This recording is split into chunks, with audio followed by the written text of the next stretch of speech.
फेरि पनि म चाहिँ फाइनली खसीको मासु लिएर आइसकेँ साथीहरू। र खसीको मासु आज चाहिँ म नयाँ तरिकाले बनाउन गइरहेको छु होइन। मैले चाहिँ सोचिरहेको छु कि यो ताली चाहिँ अलि अर्को फरक तरिकाले बनाऊँ भनेर होइन साथीहरू। अस्तिको ताली चाहिँ त्यो धेरै भुटेर अलिक साह्रो भयो कि जस्तो लाग्यो। खसीको मासु साह्रो हुँदा चाहिँ राम्रो हुँदैन, त्यसैले होइन मैले खसीको मासु लिएर आइसकेँ आधी किलो साथीहरू। अब यसलाई चाहिँ म बनाउँछु, तपाईँहरू हेर्दै गर्नु होला है। आज चाहिँ म नयाँ तरिकाले बनाउन गइरहेको छु, सो हेर्दै गर्नु होला साथीहरू। साथीहरू मैले कराई पनि बसालिसकेँ अनि तेल हालेँ। अब तेल पनि तात्यो, यहाँ म खुर्सानी गर्दैछु। त्यसो गऱ्यो भने चाहिँ राम्रो हुन्छ। त्यसपछि हाल्ने चाहिँ मैले प्याज पनि काटेर रेडी गरिसकेँ। मासु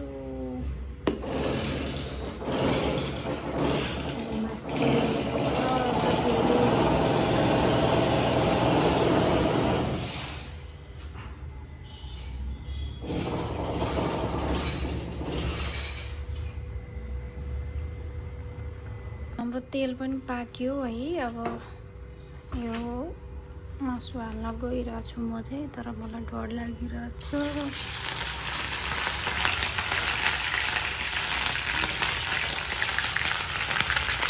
ल मासु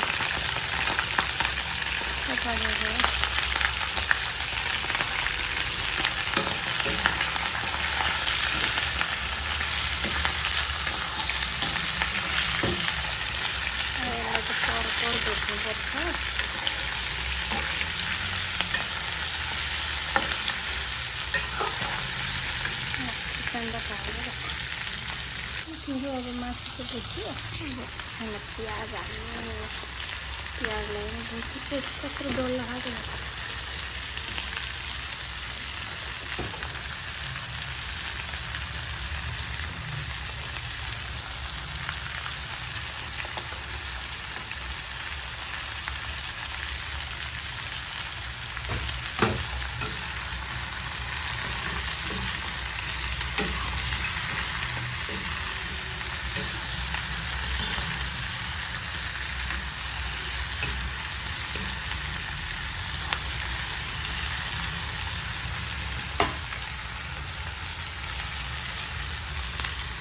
समाउनु नमिलेर सबै हालिसक्यो है।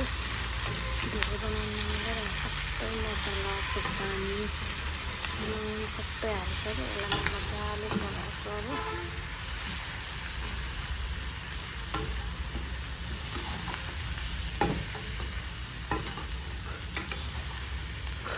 यसमा चाहिँ मैले सबै हालिसकेँ है।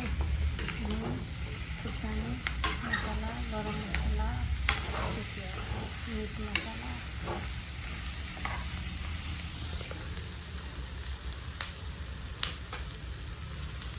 भनेको चाहिँ साथीहरू मासुमा चाहिँ तातो पानी तताएर हाल्नुपर्ने रहेछ कि। अनि त्यसपछि मासु चाहिँ मजाले पाक्दो रहेछ कि, साह्रो नहुँदो रहेछ। अस्ति चाहिँ मैले पानी नहाले चिसो पानी हालेर पकाएको थियो, अनि मासु चाहिँ खासै राम्रो भएको थिएन। अनि आज चाहिँ मैले तातो पानी तताइरहेको छु साथीहरू यहाँ हाल्नको लागि। यहाँ मजाले मसला लागिरहेछ, यस्तो भइरहेछ ठ्या ठ्या ठ्या। अनि यो तातो पानी हालेपछि चाहिँ मासु मजाले पाक्दो रहेछ नि। मासु र देख्नुभयो आजको नयाँ तरिका भनेको चाहिँ पानी तताएर हाल्ने। अदुवा यो पनि रेडी भइसक्यो। अब म पिन्छु है साथीहरू, पसिनाले सफा बनाइसक्यो। अहिले पिन्नलाई चाहिँ अप्ठ्यारो भयो, त्यसो गर्नु पर्ला जस्तो छ। अहिले पिनेर देखाउँछ है। यो मसिनो चाहिँ बनाउनु सकेन कि ठुलै। अब यसलाई हाल्छु है, पनि हालिसक्यो। लसुनहरू अदुवाहरू चाहिँ पेस्ट हाल्छु। यसमा चाहिँ तातो पानी हाल्ने अनि एकछिन छोडिदिने।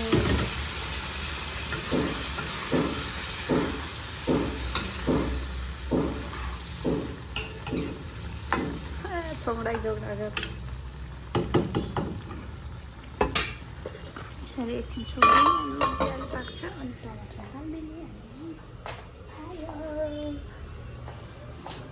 काटिसक्यो है, अब टमाटर काट्यो। अब यसमा चाहिँ हालिदिने अनि एकछिन छोडिदिने।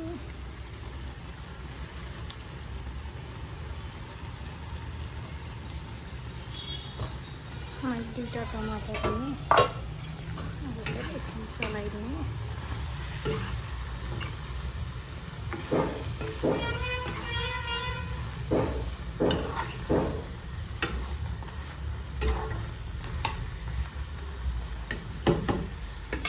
एकछिन यो पाक्छ अनि त्यसपछि थोरै रस हाल्ने। अनि त्यसपछि भयो। साथीहरू मेरो चाहिँ अब मासु, खसीको मासु पनि पाकिसक्यो होइन। यस्तो भएको छ फाइनल लुक चाहिँ। हेर्नुहोस्, मजाले हेर्नुहोस् कस्तो मजाले पाकेर। सो साथीहरू आजको भिडियो कस्तो लाग्यो तपाईँहरूलाई नेक्स्ट भिडियो लिएर आउने नै छु। साथीहरू भिडियो मन परेछ भने लाइक, कमेन्ट, सब्सक्राइब गर्नु नबिर्सिनु होला। अहिले